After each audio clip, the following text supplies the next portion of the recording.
X मुस्लिम सलीम वास्तिक जो आजकल खूब चर्चा में सोशल मीडिया पर हैं और उनसे भी ज़्यादा चर्चा है उनके ऊपर हमला करने वाले दो सगे भाइयों की, जिशान और गुलफाम की। तो सलीम वास्तिक जो एक्स मुस्लिम के नाम से सोशल मीडिया पर पहले से ही खूब चर्चा में थे, उनके ऊपर हमला करने वाले इन दोनों ही भाइयों के बारे में जो एनकाउंटर में ढेर हुए, हम आपको आज दिलचस्प जानकारी बताने जा रहे हैं।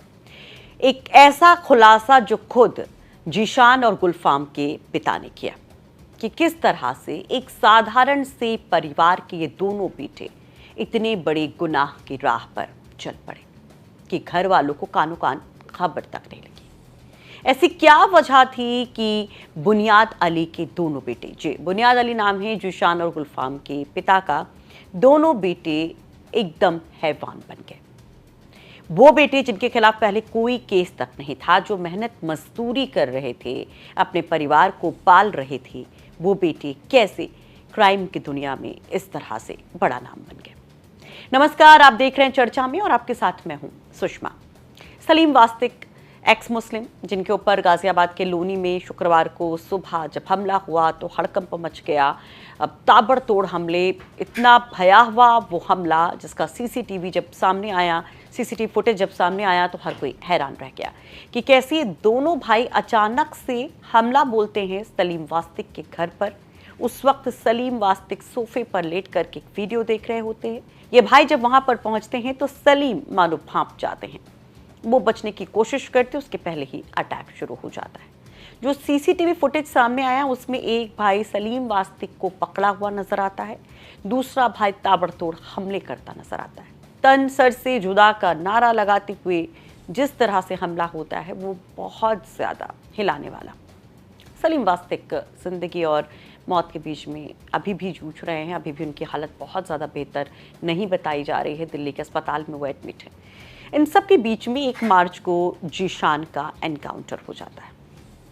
जिशान के शरीर को सुपुर्दे खाक के धर करते हैं परिवार वाले और कुछ ही घंटे के अंदर दूसरे बेटे के भी मारे जाने की खबर आती है, गुलफाम के एनकाउंटर की। जिशान और गुलफाम की पहचान पुलिस ने सीसीटीवी के जरिए की थी और सीसीटीवी फुटेज में ये दोनों दिखे थे, जिसके बाद पुलिस इनको पकड़ने की कोशिश में थी। ये दोनों फरार थे। लेकिन जैसे ही गुलफाम मारा जाता है वैसे ही पिता टूट जाता है और मीडिया के सामने आकर के पिता बड़ा बयान दे जाते हैं।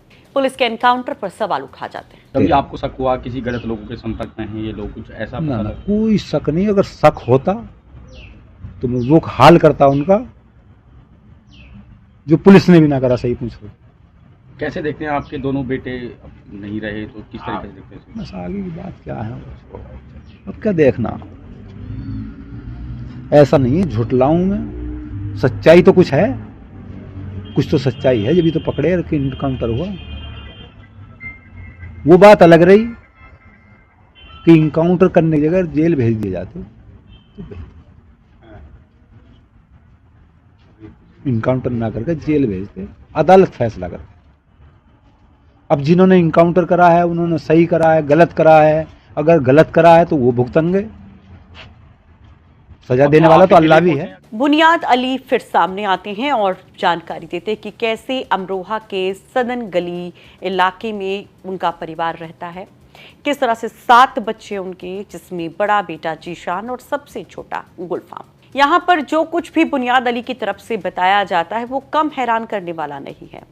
बुनियाद अली बताते हैं कि दरअसल बिल्कुल साधारण तरीके से पहले ये बेटे रहते थे। एकाएक इनके व्यवहार में, इनके नेचर में, बिहेवियर में काफ़ी चेंज आता है। कट्टरपंथ की तरफ जिशान और गुलफाम का झुकाव दिखाई देता है, उनकी बोलचाल में, उनके रहन सहन में, यहाँ तक कि उनके लिबास में, यानी कि उनके कपड़ों में भी वो कट्टरपंथ झलकने लगा था। पिता को कुछ कुछ यहाँ पर अजीब लगता कभी, लेकिन उसे कभी संदेह नहीं था कि बेटे इस तरह की हरकत कर सकते हैं। दादा से लेकर हमारे अब तक इन लड़कों को तक 151 का मुकदमा नहीं है।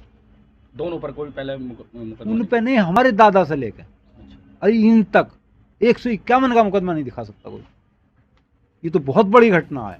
तो पिता बुनियाद अली कहते हैं कि अगर उन्हें जरा भी संदेह होता कि बेटे कट्टरपंथ की इस हद तक जा रहे हैं कि वो किसी के ऊपर इस तरह से हमला भी कर सकते हैं, तो शायद वो पहले ही उनको सबक सिखा देते हैं, उनके खिलाफ पुलिस एक्शन से पहले वो एक्शन ले लेते। अब जरा जीशान और गुलफाम के बारे में जानिए। जो मुख्य आरोपी गुलफाम है वो करीब 10 साल पहले अपनी आर्थिक स्थिति सुधारने के लिए नोएडा गया था। वहां वो लकड़ी के कारीगरी का काम करने लगा। उसके परिवार में पत्नी और 2 छोटे बच्चे, जिसमें एक बेटी और एक बेटा है। वो 10 साल तक यहाँ पर लकड़ी का काम करता, और जो पुश्तैनी तरीके से काम है, क्योंकि बुनियाद अली भी बताते हैं कि वो भी और उनके पिता भी उसी तरह से लकड़ी के कारोबार से जुड़े थे, काम से जुड़े थे, और बेटे ने भी उसी को आगे बढ़ाया। बस फर्क इतना था कि अमरोहा से ज़्यादा पैसा कमाने के लिए वो नोएडा आ गया। तो कुछ साल तक बिल्कुल सब कुछ सही चलता रहा, लेकिन अचानक से गुलफाम के व्यवहार में बदलाव आया। इधर गुलफाम क्योंकि अच्छा खासा पैसा कमाने लग गया था परिवार के भरण पोषण के लिए, तो पिता ने सोचा कि क्यों ना जीशान, जो कि 12वीं तक पढ़ा था, उसको भी काम से लगाया जाए, वो भी कुछ कमाई करे ताकि उसकी भी शादी हो सके, अच्छे से वो भी घर चला सके। जीशान को गुलफाम के पास भेज दिया जाता है, नहीं बड़े भाई के पास जीशान आ जाता है। यहाँ लेकिन अलग बात हो गई। जो गुलफाम कट्टरपंथ की तरफ प्रभावित हो रहा था, झुकाव जिसका हो रहा था, जीशान भी उसके इन्फ्लुएंस में आ गया। ये दोनों भाई तमाम तरह के वीडियो सोशल मीडिया पर देखते थे, और उसमें एक्स मुस्लिम एक बार उनको देखे। एक्स मुस्लिम के बारे में अगर हम बताएं, सलीम वास्तिक के बारे में, तो ये अक्सर जो अपने बयानों की वजह से चर्चा में रहते थे, ये इस्लाम और उससे जुड़ी जो कुरीतियाँ थी सामाजिक, उस पर खुल करके बोलते थे, बेबाकी से बोलते थे। यहाँ तक कि जिन्होंने खुद दीनी तालीम कभी ली थी, वो खुद को एक्स मुस्लिम तक कहने लग गए थे। और इसको लेकर कई दफ़ा उनके खिलाफ ही लोग नजर आए थे, उनको कई दफ़ा धमकियां भी मिली थी। उनसे नफरत करने वाले, उनके ऊपर सवाल उठाने वालों की एक बड़ी फेहरिस्त थी, और उसमें शामिल थे ये दोनों सगे भाई गुलफाम और जीशान। अचानक से गुलफाम और जीशान ने एक प्लानिंग बनाई बदला लेने के लिए। सलीम वास्तिक से उनका सर तन से जुदा करने के नारे के साथ उनके ऊपर जानलेवा हमला किया गया, और उसके बाद जो कुछ हुआ उससे मानो सब तरफ हड़कंप मच गया। दिन दहाड़े जिस तरह से गाजियाबाद के लोनी इलाके में ये हमला होता है, तो हर कोई दंग रह जाता है। और हालांकि इस पूरे मामले में जो सलीम वास्तिक के बेटे हैं, उनकी तहरीर पर 5 लोगों के खिलाफ FIR भी होती है, उसमें AIMIM के एक नेता का भी नाम सामने आता है। वहीं सलीम वास्तिक के बारे में भी आपको कुछ और डिटेल अगर इन्फॉर्मेशन हम दें, तो सलीम वास्तिक के बारे में कहा जाता है कि आज़ाद स्कूल से उन्होंने दीनी तालीम हासिल की थी, और उसके बाद उनकी पहचान जब बदली तो वो खुद को एक्स मुस्लिम कहने लग गए थे। और जैसा कि हमने पहले ही बताया कि वो समाज में फैली कुरीतियाँ, इस्लाम से जुड़ी जो कुरीतियाँ थी, जैसे हलाला जैसी प्रथाएं जो थी, उस पर खुल करके बोलते थे। और बाकायदे उन्होंने अपना एक YouTube चैनल बनाया था, सलीम वास्तिक 0007 नाम का, जहाँ पर उनके फॉलोवर्स की संख्या लगातार बढ़ रही थी। मौजूदा समय में उनके फॉलोवर्स की संख्या करीब 28,000 के आसपास बताई जा रही है।